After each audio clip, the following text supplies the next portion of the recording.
really teaming down. It's affecting your ability to see. If it's just covering your eyeglasses, your sunglasses, and water spots, then it's no fun. But a little bit of a drizzle isn't unwelcomed. Actually, I'd prefer rain to really windy or really wavy conditions.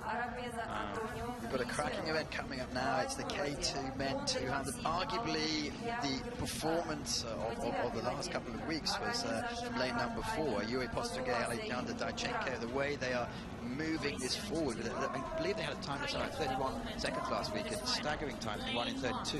Yeah, some of the times last week were just pretty surprising, actually. Sometimes, you know, you've got to actually wonder what's going on up in the tower. That's unfortunate, but, you know, and I guess it's to the credit of the athletes who are making you wonder if it's even possible to go 30 seconds in a K2 200. But these gentlemen are definitely the ones to watch, both in this final and also, I believe, in London. Lane 4, there's 2 Russian crews, and the Olympic trials are not for a couple more weeks, I believe, in Russia. Yeah, so, you know, these guys are still battling it out for the Olympic spot, despite having some very, very classy performances. And given that we've got Russia in both lanes 4 and 5, they performed well in the prelims, and we're going to see a good little showdown here, I think, from the Russian. You're friendly, well, I think you're friendly with everyone, quite frankly. But the Australians, they've got a couple of teams in here, or you've got the team going to the Olympics, which is Jess Phillips and Stephen Bird, and then also lane number 2, we have David Smith and Kenny Wallace. Yeah, I'm good friends with all of them, actually, because we train together in Solnik in the Hungary, and we do a little.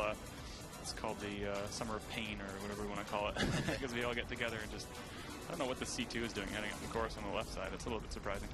But I guess it's too far for them to paddle 500 meters. So we got the Aussies. They're the guys who've just won. Oh, okay. The podium. And so if you in Russia, I see. In Duisburg, they didn't actually allow it, so Tom Lavisher had a bit of a fit because he wasn't allowed to collect his medal, but what they're doing here. Oh, okay, okay. My apologies then to the Russian duo for making it sound like I know what I'm talking about. No, you don't. Last week they did the same, also a couple of days ago they did the same in the K2s and the K4s to the women, so we got our men all lined up here. As previously stated, lanes 4 and 5 from Russia are 2 crews to watch for sure, particularly lane 4. We've got the 4 nations, we've got Kurdistan, Australia, Germany, Russia. All right, and they're off. Looks like lane 4 off to the fastest start. Possibly lane 6 in second place.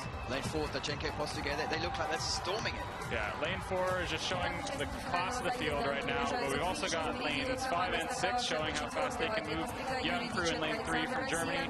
Really impressive, actually, given their age, but that Russian crew is just really showing everybody how it's done.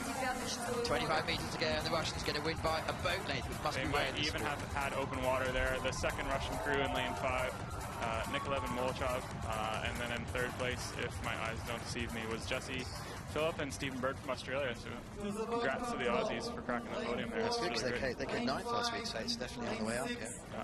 But that was wow. Those Russians are exhibition, hey? Those Russians are really showing everybody how it's done. It's got to make the you know, the French and the British and all the other crews who've been dominating this event for the past couple of years really sit back and think of that high stroke rate mentality is really the way to go, with these guys stroking like 130, 140, which is actually quite low for a K2 200. So Ivoire and Juve are going to be sweating a bit. I wouldn't be surprised if they'd be sweating a little bit. I mean, they're pretty confident guys. They're very fast, but what really separates them is the control that these guys have. Sometimes you watch, you know, in particular the Canadian crew of Hugues Fresnel and Ryan Cochran. Those guys have to ramp up the stroke rate so high because they're just a little bit smaller than everybody else. So they're really just rating, which is a great way to win a K2 200. But this Russian crew is just really showing that you can do it with a low stroke rate, lots of control, very, very strong. This is the second Russian crew, Nikolevin Molotov. And here's a good shot of the front of the boat. That's some win, isn't it? No, winning by almost open water. The crew from Russia, Yuri Prostogay and Alexander Dajchenko. Really, really classy race. Yeah, Russia and won, almost. Russia too, and the Australians come third. Congrats to the Australians.